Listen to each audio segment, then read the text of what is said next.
4장에 걸쳐서 이제 5장의 말씀, 우리 어제 본 4장의 말씀은 산발랏과 그 외적들이 쳐들어오진 않았습니다. 그러나 예루살렘 성을 무너뜨리고자 군대를 일으키려고 연합하고 그리고 이 소문들을 만들어내고 위협하지요. 또 내부에서도 거기에 또 동요하며 두려움에 떠는 이들이 생겨나는 그런 일들이 안팎으로 일어났습니다. 사단의 공격인 것이죠. 그에 대하여 이 느헤미야는 어떻게 대처했죠? 기도함으로 대처했습니다. 기도하고 또 이 백성들을 무장시키고 한 손에는 쟁기를 들게 하고 한 손에는 칼을 들게 하고 그리하여 외적의 침입에 대하여 방비하고 또 성벽 쌓는 일을 게을리하지 않았습니다.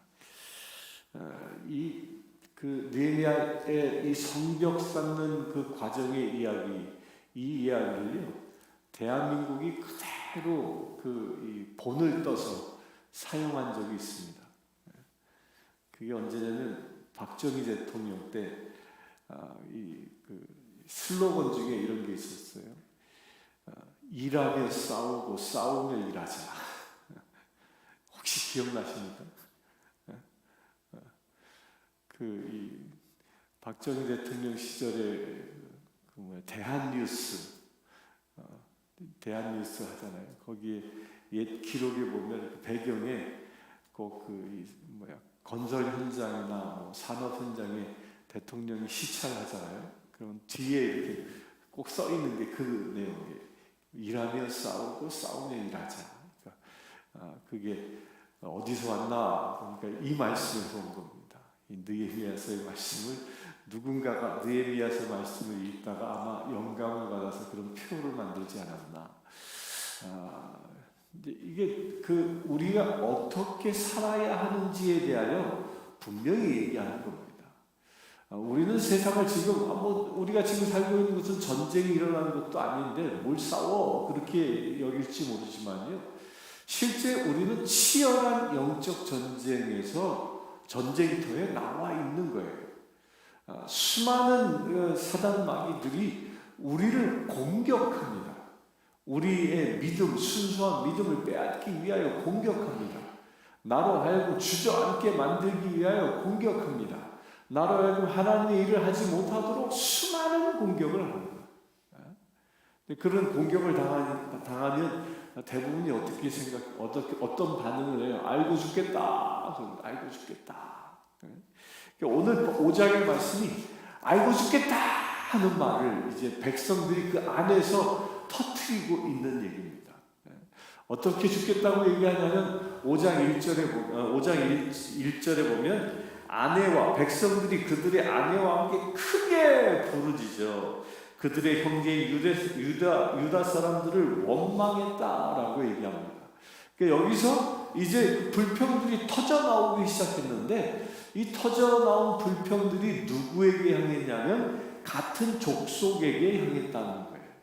이게 이제 그 갈등이 산발렛을 비롯한 외적과의 갈등이 아니라 그 외적들의 갈등들은 뭐예요? 무장함으로 해결했습니다.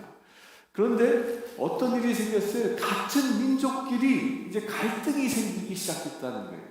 그 어떤 갈등이 생겼냐? 그게 2절부터 5절까지 쓰여져 있는 말씀인데요. 2절에서는 어떤 사람은 말하기를 우리와 우리 자녀가 많으니 양식을 얻어먹고 살아야 하겠다. 이건 누구를 얘기하는 거냐면요, 느헤미야와 더불어 느헤미야의 인솔 아래 3차 귀환을 했던 사람들입니다. 3차 귀환을 이제 바벨론으로부터 돌아와서 보니까 이미 한 80년 전에 돌아온 1차 세대들이 있죠. 그들은 이미 1대, 2대를 거쳐서 3대가 살아가고 있는 이미 정착한 사람들입니다. 또 2차 포로 기간 때 온 사람들이 있었죠. 그들도 이미 정착했습니다. 그래서 3차 포로 기한에서 돌아와서 보니까 3차 포로 기한에 돌아온 사람들은 오자마자 뭐 했어요? 자기 집을 짓고 정착하기보다 뭐 했어요? 느헤미야가 성벽을 쌓아야 됩니다. 이거 모든 걸 내려놓고 다 성벽 쌓는 데 동원이 된 것입니다. 그러다 보니까 무슨 일이 생겨요? 먹고 살 일이 없어진 겁니다. 먹고 살 수가 없게 되어진 거죠. 양식이 떨어지고 먹고 살아야 할 이 호구지책이 해결되지 않는 겁니다. 그로 인해서 불평을 토로하기 시작한 겁니다. 이 사람들이요, 아주 원초적인 불평이 바로 여기에 있습니다. 사흘 굶으면 도둑질 안 하는 사람 없다, 뭐 그런 얘기, 목구멍이 포도청이다, 이런 얘기들. 굶고 나면 먹을 것이 없으면 거기서부터 터져나오는 불평, 불만들이 터져나오게 되어져 있습니다. 잘못된 것은 아닙니다. 근데 내부에서 이렇게 양식이 없어 보살핌을 받지 못해서 불평하는 자들이 생겨나고 있다는 거예요.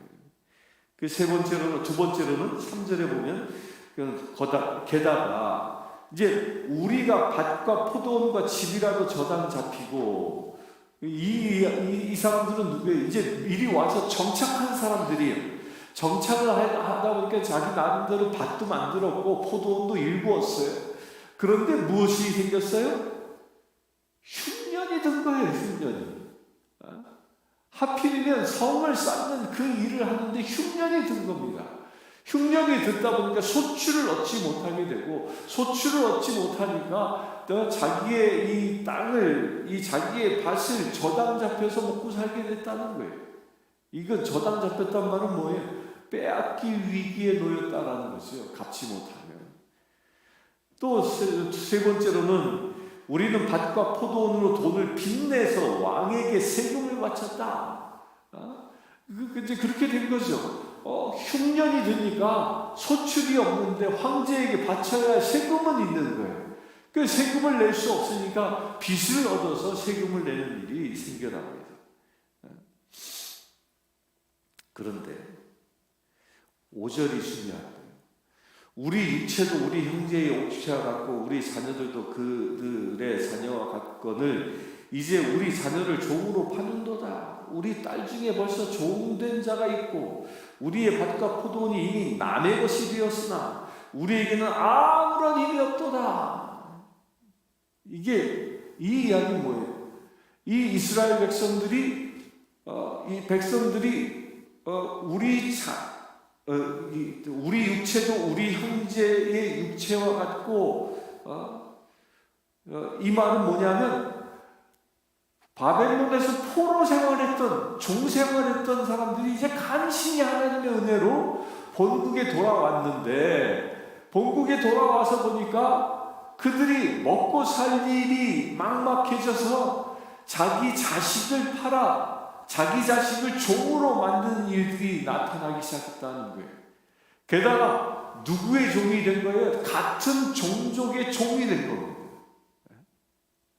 이게 비참한 이야기가 일어난 것이요. 이때 당시에는요, 어려운 일이 생기면 자기 재산을 정리하는 순서가 있어요. 첫 번째가 뭐예요? 밭입니다. 포도원을 팝니다. 두 번째가 이 집을 팝니다. 또 그것도 안 되면 세 번째가 뭘 파냐면 딸 자식을 팝니다. 세 번째가 딸을 팔아요. 딸을 팔아도 안 되면 아들을 팝니다. 아들을 팔아도 안 되면 뭐 할까요? 마누라를 팔아요. 이게 순서예요. 이게 그때 당시에 빚을 해결하는 순서였던 겁니다. 지금 그런데 이 유대인들이 어디까지 온 거예요? 밭도 포도원도 다 날아간 것이지 심지어 자기 딸까지도 종으로 파는 일이 생겼다. 그런데도 아무런 해결 방법이 없다라는 거죠. 이런 아우성이 들려오는 겁니다. 그러자 6절에 보면 이제 느헤미야가 그 이야기를 듣고 나서 무슨 마음이 생겼어요? 크게 노하였다. 그 마음 안에 막 분노가 일어나기 시작한 거예요. 어떻게 하나님의 백성들이 이런 어려움을, 그것도 동족 간에 이런 어려움을 당해야 하는가? 거기에 분노가 일어나는 겁니다. 그런데 느헤미야의 지혜로움이 있습니다. 분노가 일어났을 때 그 분노 가운데 행하지 않습니다. 7절에 보면 분노가 일어났으나 깊이 생각했다. 깊이 생각하고 해결책을 구합니다. 그리고 나서 분노를 가라앉히고 나서 귀족들과 민장들을 꾸짖어 그들에게 이르기를, 그러면서 귀족과 민장들, 이 사람들은 일반 백성이 아닙니다. 지도층들입니다. 이 지도층들을 다 불러 모아서 그들을 꾸짖습니다. 꾸짖는데 무엇을 꾸짖냐면 너희가 각기 형제들에게 높은 이자를 취하는도다 하고, 어려움에 흉년에 의하여 먹을 것이 없는 그 어려움에 처한 형제들에게 높은 이자 고리대금업을 해서 폭리를 취하고 있는 이 귀족들과 민장들을 야단치고 있는 거예요. 그러니까 느헤미야가 해결책을 찾은 겁니다. 이 백성들이 배고파하고 어려워하고 종되고 있는 이 상황에서 어떻게 이걸 해결해야 하느냐, 그걸 찾는 것이 무엇이었어요? 그때 당시에 가진 자들의 주머니를 열도록 주머니를 여는 길만이 해결 책임을 제시하는 겁니다. 그걸 제시하는 거죠. 그 해결책을 제시하는 것이 7절부터 이 13절까지 이야기인데요. 그러면서 뭐라고 얘기하냐? 맹세하게 합니다. 너희가 맹세해라. 너희 소행이 좋지 못하다. 맹세해라. 그런데 어떤 마음으로 맹세해야 하냐면 9절에 보면 하나님을 경외하는 가운데 행해야 한다라는 거예요. 너희가 이 이자를 받지 않고 어려운 사람을 돕는데 그 돕는 어려운 사람을 돕는 마음을 어떤 마음으로 해야 한다? 하나님을 경외하는 마음으로 해야 한다라는 거예요. 내가 있어서 어려운 사람을 도와주고 우쭐한 마음으로 하는 것이 아니라, 그래야 내가 돕는 자라고 세상에서 인정받는 자가 아니라 내가 도움으로 인하여 하나님을 경외하는 그런 마음으로, 곧 이웃을 돕는 일이 무슨 일이에요? 하나님을 섬기는 일이다라는 겁니다. 그런 하나님을 섬기는 마음으로 이웃을 도우라는 거예요. 형제를 도우라는 거예요. 이게 느헤미야가 백성들에게 요구하고 있는 것입니다. 이것은 지금 우리에게도 마찬가지입니다. 우리도 어려운 이웃을 만날 수 있습니다. 힘든 자를 만날 수 있습니다. 그 힘든 자를 어떤 마음으로 도와야 하냐? 하나님을 경외하는 마음으로 도와야 한다라는 거예요. 세상에 속해 있는 사람들은요, 조그마한 일만 해도 아주 크게 포장해서 자기를 드러내려고 하지요. 그러나 하나님께 속한 사람은요, 오른손이 하는 일을 왼손이 모르게 하는 거예요. 그게 사람들로부터 내가 인정받으려 하지 아니하고 나의 선행을 통하여 오직 하나님을 높이는 그런 마음으로 이웃을 돕는 것이지요. 이게 느헤미야가 당시의 그 어려움, 이 흉년 가운데 고통에 빠진 백성을 구할 수 있는 방법으로 백성들에게 제시하는 것입니다. 이거는 당대의 뿐만 아니라 지금 우리에게도 똑같은 원리가 적용되어야 할 줄 믿습니다.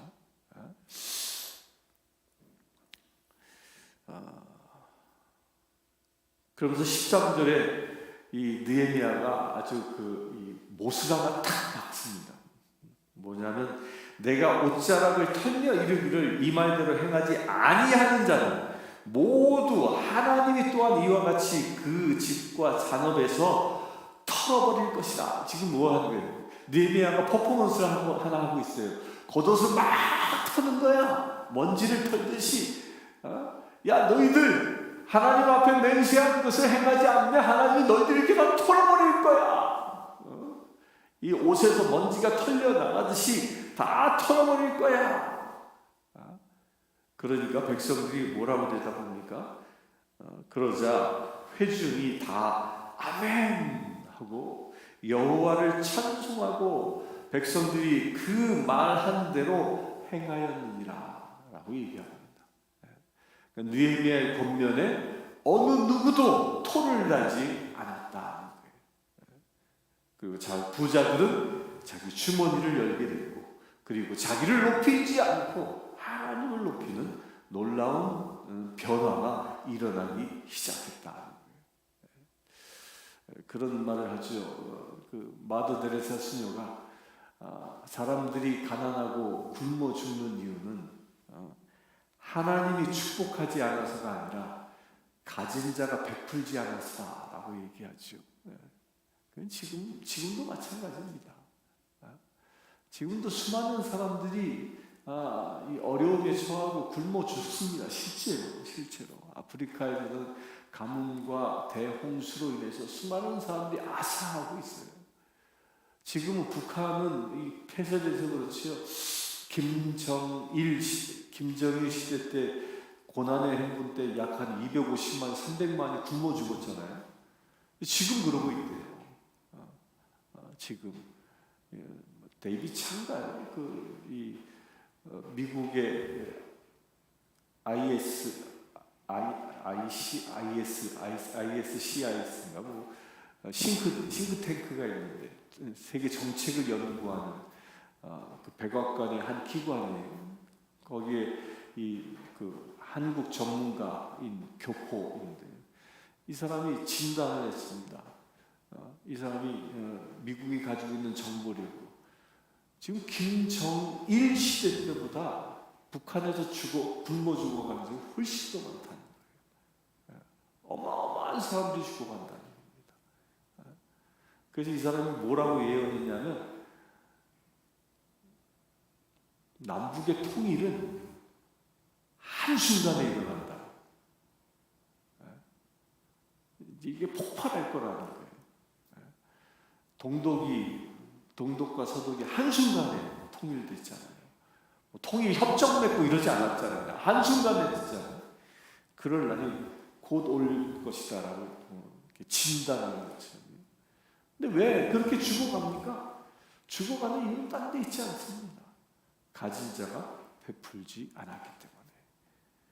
김정은은 그 백성들이 셀 수 없는 사람들이 굶어 죽어가고 있는데 그는 지금 못 타고 다녀요. 세계 최고의 차를 타고 다니고 세계 최고의 면마를 타고 자기 취미 생활을 하고 말이에요. 이 가진 자가 자기만 더 가지려 하고 베풀지 않아서. 북한 땅은요 2,500만 명의 백성들이 누구를 위해서 사냐면 평양 시민 100만 명이가 산대요. 그 평양 시민 그 100만 명의 평양 시민을 위해서 2,500만 명이 산대요. 말을 뒤집으면 뭐예요? 이 100만 명이 2,500만 명의 고혈을 뽑아서 하는 겁니다. 이런 일들이 일어나는 거죠.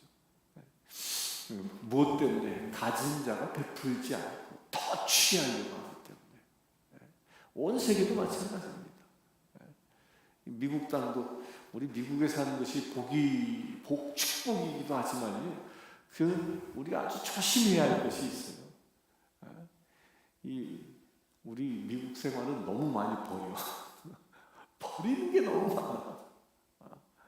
음식 버리는 것만 봐도 막 끔찍하게 많잖아요. 이 북한의 꽃제비들은 이 장바닥 이 더러운 땅에 구정물 섞여 있는 곳에 밥풀떼기 하나 떨어져 있는 거 주워 먹고 사는데 미국 사람들은 막 덤스터에다 막 갖다 버리잖아. 그냥 갖다 버려. 이런 건 베풀지 않아서 나타나는 것이요. 그러면서 느헤미야가 14절부터 18절까지 보면 느헤미야는 유대의 총독이었습니다. 최고의 권력자였어요. 그런데 그가 어떻게 해서 스스로 모본을 보였음은 말합니다. 그는 12년 동안 유대 총독으로 있으면서도 한 번도 유대에서 총독의 녹을 받지 않았다라고 얘기합니다. 그러니까 월급 받지 않았다는 거예요. 그러니까 이때 당시에는요, 총독의 녹을 누가 줬냐면 황제가 돈을 내려보내서 월급 준 게 아니라 자기가 다스리는 땅의 백성들로부터 세금을 걷어가지고 자기가 자기 그 몫을 취하는 이런 제도였어요. 근데 느헤미야는 한 번도 걷지 않은 겁니다. 그리고 어떻게까지 했어요? 한 번도 녹을 받지 않으면서 18절에 그럼에도 불구하고 나는 매일 나를 위하여 소 한 마리와 살찐 양 6마리를 준비하며 닭도 많이 준비하여 하고 또 열흘에 한 번씩 각종 포도주를 갖추었다. 이게 뭐예요? 자기는 매일 그렇게 했다는 거예요. 매일 소 한 마리를 잡았다. 소를 자기가 혼자 다 먹습니까? 뭐 닭은 셀 수도 없이 양은 6마리씩 잡고 이게 다 공사 현장에 동원된 사람들을 먹여 살리는 일을 하는 겁니다. 뭘 통해서? 자기 사절을 털어서 그렇게 모본을 보인 것이죠. 그러면서 19절에 이렇게 얘기합니다. 하나님이여 내가 이 백성을 위하여 행한 모든 일을 기억하사 내게 은혜를 베푸시옵소서. 그러면서 느헤미야는 누구에게 인정받기를 원해요? 백성들에게 인정받는 게 아니라 하나님께 인정받기 원합니다. 여러분들요, 지금 이 5장의 말씀이 쓰여진 이 성경 말씀이 지금 그 시대 성경을 쌓고 있는 이 유대 백성들이 읽고 있는 성경이 아니에요. 이거는 느헤미야가 자기가 기록하고 나서 나중에 백성들이 읽게 되어진 거거든요. 그러니까 백성들은 느헤미야가 어떻게 살았는지 알지 못하는 거예요. 무슨 돈이 있어서 소를 날마다 잡고 양을 잡고 닭을 잡고 술을 베푸는지 몰랐던 거예요.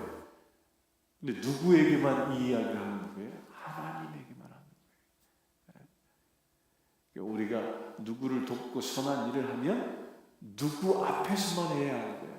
하나님 앞에서. 그 하나님 앞에서 할 때, 그럴 때 행한 모든 일을 기억하사. 이 말을 뒤집으면 뭐예요?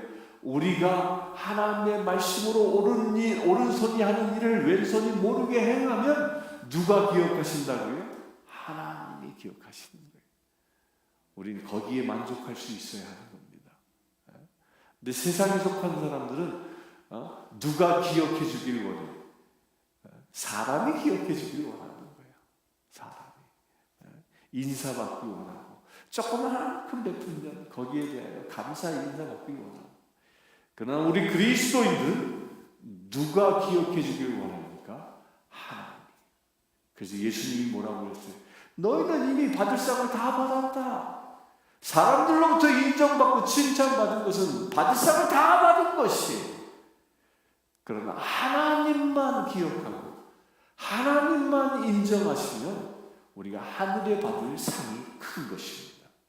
그리하여 내게 은혜를 베푸소서. 하늘의 상을 내가 받을 수 있는 자격이 생기는 것입니다. 오늘 하루 또한 5월 한 달을 살아가면서 여러분들의 삶의 행위를 통하여 여러분들의 섬김을 통하여 그 섬김들을 다 하나님만 기억하시고 여러분들의 그 섬김을 통하여 하나님께서 큰 은혜를 베풀 수 있는 그런 복을 누리는 거룩한 날, 거룩한 한 달 되시기를 주의 이름으로 축원합니다. 함께 기도하겠습니다. 주 아버지 하나님, 느헤미야와 같은 지혜와 또한 지도력을 우리가 얻기를 원합니다. 또한 늘 기도하며 하나님 앞에 겸손히 살아갔던, 또한 섬기며 살아갔던 그의 삶을 우리가 본받기를 원합니다. 하나님께서 느헤미야의 그 행위를 기억하시고 그에게 은혜를 베푸시는 것처럼 우리의 삶 또한 오직 주님만 기억하는 놀라운 역사가 일어나기를 원합니다. 세상 누구에게도 인정받지 않을지라도 하나님께만 인정받기를 사모하며 살아가는 우리 되어지기를 원합니다.